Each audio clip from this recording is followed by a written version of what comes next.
Security footage and viral clips from the Washington Hilton are now fueling a fresh wave of online discussion after a chaotic security scare at the White House Correspondents' Dinner on April 28. In the immediate aftermath of what sounded like gunshots inside the venue, Donald Trump was evacuated along with senior officials as Secret Service agents moved in within seconds, clearing the area at high speed while guests were ordered to stay down, according to multiple eyewitness videos circulating online. But amid the chaos, attention quickly shifted to a viral moment involving Erika Kirk, who was seen visibly emotional as she was escorted out of the venue.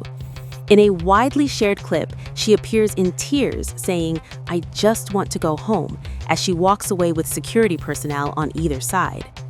That footage has now exploded across social media, with users dissecting every second of her reaction. One user posted another clip with the caption, "She was aware? Minutes before?" A comment that intensified speculation online, though no official confirmation supports that claim. The emotional reaction is also being viewed through a deeply personal lens. Erika Kirk is the widow of Charlie Kirk, who was killed in a shooting incident at a Utah campus event in September 2025, a tragedy that has resurfaced in public discussion following her appearance at the Washington event. As the footage spreads, netizens have expressed a mix of empathy and shock, with many focusing on her visible distress during the evacuation. Meanwhile, inside the ballroom, the situation escalated rapidly after loud bangs were heard mid-event, interrupting conversations as guests and officials reacted in real time. Video from inside shows Trump mid-conversation before the disturbance breaks the atmosphere, prompting immediate Secret Service action and evacuation procedures. Later, Washington, D.C. Mayor Muriel Bowser addressed reporters, stating there was no reason to believe others were involved in the incident beyond the immediate threat being investigated. We're here to provide you an update on the incident that took place tonight at 8:36 p.m. at the Washington Hilton at the site of the White House Correspondents' Dinner. At about that time, a sole gunman rushed a Secret Service checkpoint in a lobby at the hotel. Secret Service agents stopped the suspect. An agent was injured and transported to a local hospital where the agent is receiving care. The suspect is also transported to a local hospital where he is being evaluated. The president returned safely to the White House, as you know. We are so very thankful to members of law enforcement who did their jobs tonight and made sure that all guests were safe. We have no reason to believe at this time that anyone else was involved. D.C. Metropolitan Police Interim Chief Jeffrey W. Carroll also confirmed that the suspect was believed to have been a guest at the hotel, while noting that the intended target remains under investigation. So preliminary information, we do believe he was a guest here at the hotel. We have secured a room here in the hotel. And again, we'll go through the appropriate procedures to determine what was inside there. But that is secure. At this point, like I said, we believe he is the only suspect in this case. At this point, what we know is we know the individual charged the checkpoint with a firearm in his hand. We know he was running in the direction of the ballroom that the president was in, as well as other cabinet members. So what his specific motivation was, we can't say at this point. However, as we continue to investigate that, we'll continue to work towards that. What we have here is a multi-layered approach. The director spoke about it. We have officers on the outside from the Metropolitan Police Department along with the escort. The inside portion of any presidential site is handled by the Secret Service and law enforcement partners. This is a multi-layered approach. The point of this checkpoint is to intercept individuals that were there, and what we see in this case is when he reached that checkpoint, Secret Service agents and law enforcement engaged him immediately. They were able to bring him into custody and prevent anyone from being harmed. I'm not exactly 100% familiar with this building. I do know in this incident tonight, I know there was a security plan that was developed by the Secret Service that the Metropolitan Police Department assisted with, and I know that security plan did work this evening. In a later press conference, Trump also addressed the incident directly, recounting how quickly the situation unfolded and how security forces responded in seconds to contain the threat. Charged a security checkpoint armed with multiple weapons. and he was taken down by some very brave members of Secret Service, and they acted very quickly. Would complain. You don't have to complain for me. I would be complaining. I'd be up here right now saying they didn't do their job. Oh, believe me, because, you know, it's my life, and I want to live because I want to make this country great. That's why I want to live. No, I mean, he was a guy who looked pretty evil when he was down. You know, they had him down. He was fighting hard. He was in my opinion, a sick person. Who would do that? But one officer was shot, but saved by the fact that he was wearing obviously a very good bulletproof vest. He was shot from very close distance with a very powerful gun. Today's a little bit different because today we need levels of security that probably nobody's ever seen before.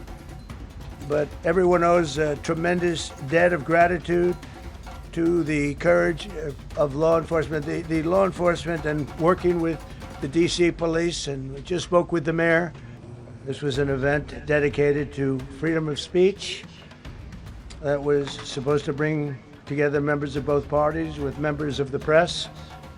And in a certain way it did, because the fact that they just unified, I saw a room that was just totally unified. It was in one way very beautiful, a very beautiful thing to see. A man charged a security checkpoint armed with multiple weapons, and he was taken down by some very brave members of Secret Service, and they acted very quickly and have just released, for purposes of transparency, clarity, I've ordered it to be put out. You probably have it by now, put out on Truth and put out on many of the platforms. A tape showing the violence of this thug that attacked our Constitution, and also showing how quickly Secret Service and law enforcement acted on our country's behalf. Really did a great job.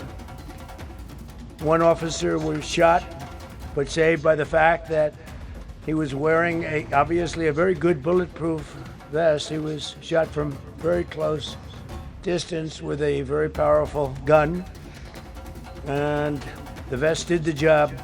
I just spoke to the officer, and he's doing great. He's in great shape. He is has very high spirits, and we told him we love him and respect him, and he's a very proud guy. He's very proud of what he does, Secret Service agent. And we looked at all of the conditions that took place tonight, and I will say, you know, it's not a particularly secure building, and I didn't want to say this, but this is why we have to have all of the attributes of what we're planning at the White House. It's actually a larger room, and it's much more secure. It's drone-proof, it's bulletproof glass. We need the ballroom. That's why Secret Service, that's why the military are demanding it.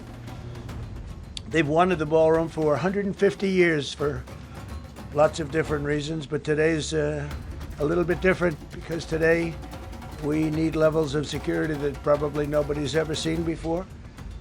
But everyone owes a tremendous debt of gratitude to the courage of law enforcement, the law enforcement, and working with the DC police. And we just spoke with the mayor, and when we're finished, the police chief is going to take over and discuss it also from their viewpoint. But they also performed exactly as they were supposed to, and you see the attacker in different positions, but you also see the attacker totally subdued and under control. So as you know, this is not the first time in the past couple of years that our republic has been attacked by a would-be assassin who sought to kill. In Butler, Pennsylvania, less than 2 years ago, you all know that story, and in Palm Beach, Florida, a few months after that, we came close. We really had, again, we had some great work done by law enforcement.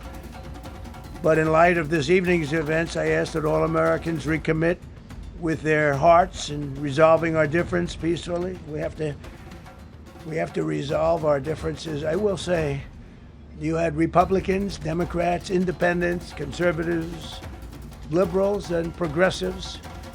Those words are interchangeable perhaps, but maybe they're not. But yet everybody in that room, big crowd, record-setting crowd. There was a record-setting group of people.